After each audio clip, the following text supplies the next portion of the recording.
Hello, this is Two Box Live, part of Two Box Media. I'm Greg Nibbler, and thanks for watching wherever you are. We appreciate it. Hit that like and subscribe button. And I want to say this. What we're about to talk about here during this segment is in no way providing any kind of financial advice or recommendations when it comes to stocks. We are going to be talking about something that is in the news with a frank and open discussion, but not recommendations. Don't follow any financial advice I would ever give you, that's for sure. But here's what's going on. If you are like me, you have been fascinated by following what is going on with Reddit, with Robinhood, with AMC, with GameStop, with everything that's happening with that and the stocks. But if you're also like me, at least partially, I know a lot of you are, you don't really necessarily understand how it's all happening, what exactly is going on, and why this is happening. And that is why I'm so excited to have with us here today Winnie Sun from Sun Group Financial to talk about this, help explain what's going on to us. And Winnie, it is so nice to see you and so great to talk to you on a day like this when we can get some explanations and understanding of how this all is happening and what is happening. And maybe you could walk us through just the very beginning of this. Like earlier this week when we started hearing about it, what exactly went on here? Well, Greg, is super fascinating. I actually predict this will probably be made into a movie one day because this has actually been happening for some time in that there's sort of, if we were talking about in a movie plot, there's sort of two parties. There's a group that are sort of hedge funds, right? And they often short stocks and whatnot. And they place bets that they think that things are going to come down. So let's say, for example, they're selling certain stocks that they feel like will continue to drop. And then you have the other party, which is a lot of the Reddit community, people coming together, talking about what they think looks interesting to them, areas that maybe they're investing in and whatnot. Now, I must preface that these are not professionals. These are not financial advisors. These are not licensed people like myself, because we are under strict regulation of not being able to give any sort of financial advice in that realm on any social platform. However, these are people who are coming together. Like this is like the social experiment, if you will, and they create a community. And this is not a small community, especially now with COVID. More people are getting bored or like, okay, I'll do some day trading, and that's what's happening there. So that's really it. They found a stock or two or three or four, and they're saying, you know what, the big guys are selling this, and you know what, we're actually going to stick it to them. We're actually going to buy more of it, forcing them to buy back and lose money. So in the simplest form, let me explain this to you. Okay, so Greg, so let's assume this is a stock. This is my favorite USB speaker here. So let's say this is a stock, right? And we buy this at $50 a share. And like 100 shares would be like $5,000. That would be like me buying and holding. But when you short, what you do is you actually don't own this speaker, right? I take this speaker from Greg and I sell it. And this is sort of behind the scenes. So I'm selling something I don't own. At some point, whether it be 7 days, 30 days, 90 days, whatever the contract is in the provision, I then need to buy back the stock because I've sold something of Greg's or everybody else's, and I need to return that to them. So that's what shorting is. That's what hedge funds do. They sell something without owning it. And then at some point, they got to buy it back. Well, if you sell something at $50, and you get to buy it back at $25 because the stock retrieved, then you essentially make money, make $2,500 if it was $50.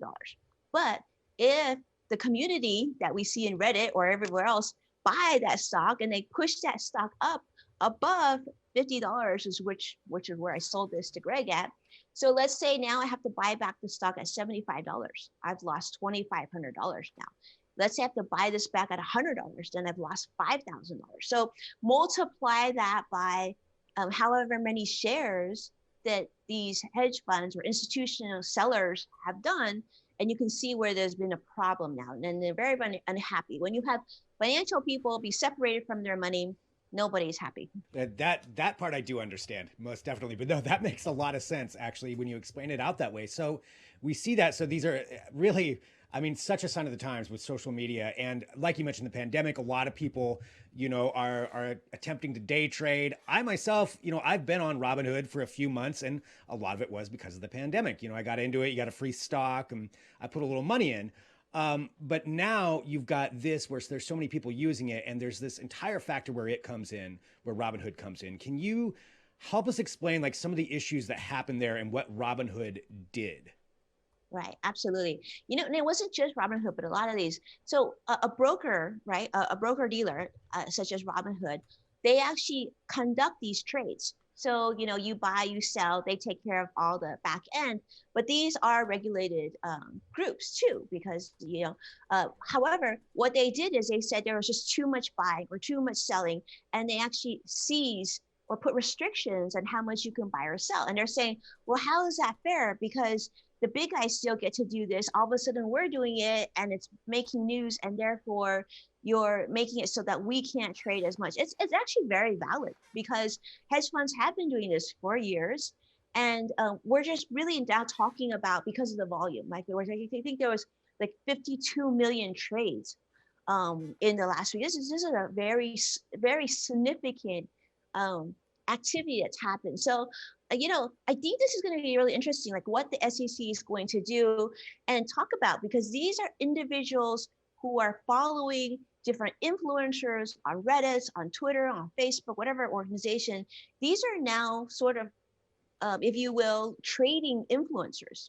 And can you really how can you really put guidelines in place? And you sort of have to, because you have Elon Musk going on Twitter talking about crypto and everything else, and all of a sudden things go up. So, and he's CEO of a publicly traded company, also the wealthiest human, right? So there's got to be some provisions, because otherwise these are no longer investors, these are strictly traders, or most of them, not all of them. I'm sure there's some investors too. Well, and I think that's such a good point to think about that, because you mentioned at the top, that you are licensed and you have all of that, so you can't just give out financial advice like that. But these are people who are social media influencers who are doing it. I mean, Elon Musk is, he's been around the SEC before. They're well aware of him for some other issues too. But when you think about that with regulating, what do you think the next steps are with this? I guess when it comes to that, because I know Congress is involved, AOC has been saying things. I mean, Ted Cruz has been saying, everybody on either side of the aisle is saying things about this, about how it needs to be reined in or things need to happen. What do you think is going to happen? How is this going to play out? Yeah, I think there's going to be, I don't think it's going to happen overnight. The government, SEC, I mean, historically doesn't work that quickly, but there has to be some sort of guidelines, because this has now gone beyond than just one security or one stock, because you're seeing today, like the Dow's down over 700 points. So now you're really impacting a lot of people, because let's say someone was planning to retire, in a month or whatnot, and this is their retirement assets, and you're impacting now not just the stocks that you are manipulating, but the entire market for so many other Americans. So I think there's going to be some sort of provisions. I think there's going to be a definition of the responsibility of influencers. We've seen on social media, you post something, you hashtag ad, you hashtag sponsored, and you're okay.